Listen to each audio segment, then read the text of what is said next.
Hello everyone, this is Justified Chill tuning in. Welcome back to my Let's Play of Fire Emblem and the Sacred Stones. Today we're gonna go to Ide and see what shenanigans our characters are gonna get into now. We just got done talking to King Haydn and him giving us three new units. And okay, so I would like to give say a shout out to a friend, K-Dub. She inspired the name choice of Justified Chill. Oh, she had practically said it. And she forced me to do this. She's a good friend though. Anyhow, it is May 22nd at 9:03 p.m.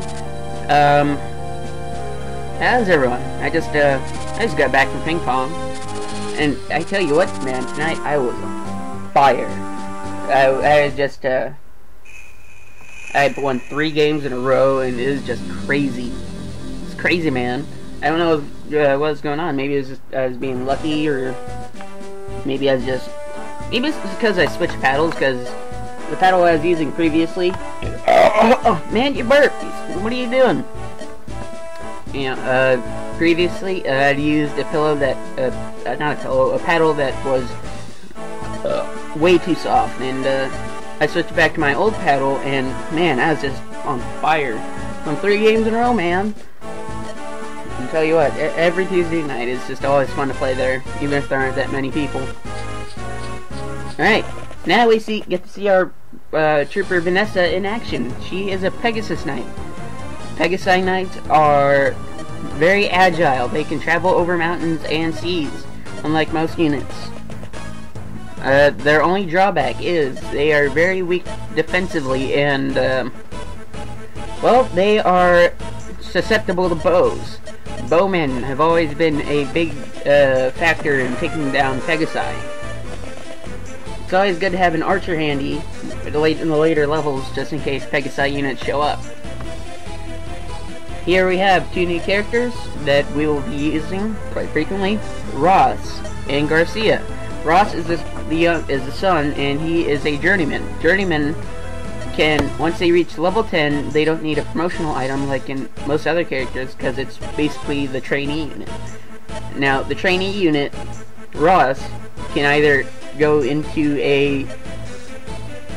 Dang it. He can either turn into a fighter, like his dad, or a pirate, which is more rounded out and can travel on the sea.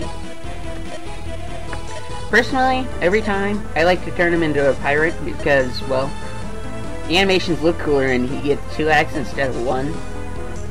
And, the fact that he turns into a better unit later on down the road.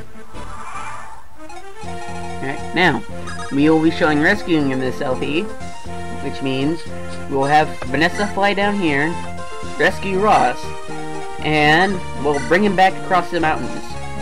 You have to use certain characters to recruit other characters, and it varies from character to character. Usually in the cutscenes it'll drop a hint at who it is.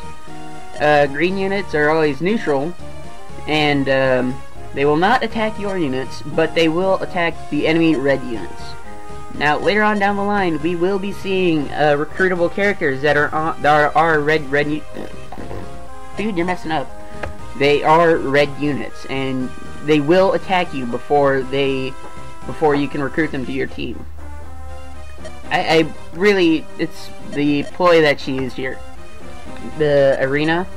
It's like, really? Your name's Eureka, and it's like you're saying your name's Arena, and that's not very far away from Eureka. It's just, maybe it's just because Selena, Grado General that she's talking to, is blonde. Doesn't matter. As long as she gives us the item that she gave us.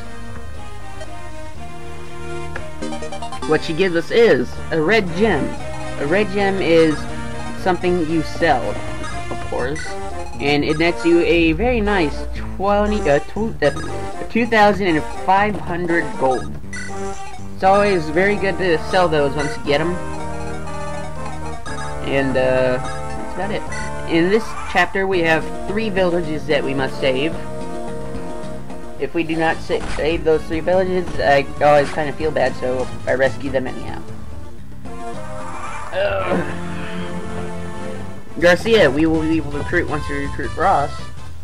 And by recruiting Ross, you have to use Eureka to talk to him. Right.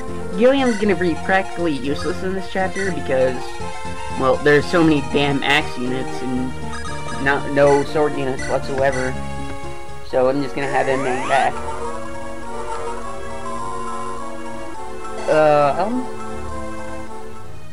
Where's the commentary, dude? We're gonna have Seth, speed down here. And not there, because I don't want him fighting the bandit on the fort. And have Eureka talk to Ross.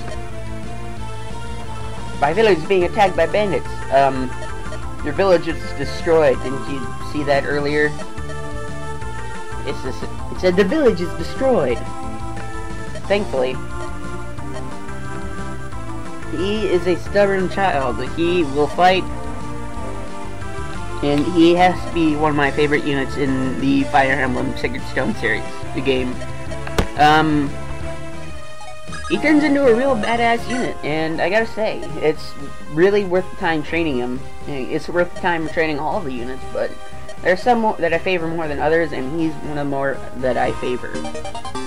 Right, this village gave us an elixir!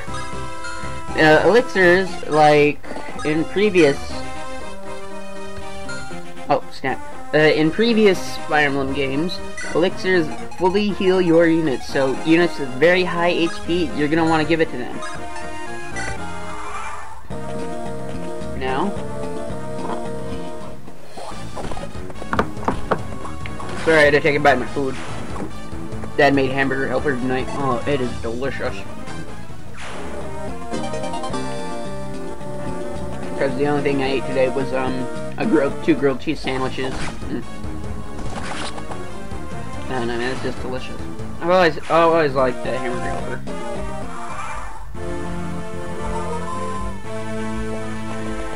Sorry, I took a drink. And there's Garcia taking out the archer unit that would deal massive damage to Vanessa if she was any closer. Now, we can go rescue Garcia. But first we'll arm Eureka with another sword. Because her rapier does not last forever. And it is always a good thing to keep her around. As you can see, you cannot sell it, but if you had the codes or nightmare system, you could actually make it to where it's sellable, but why in the heck would you? It's a great weapon.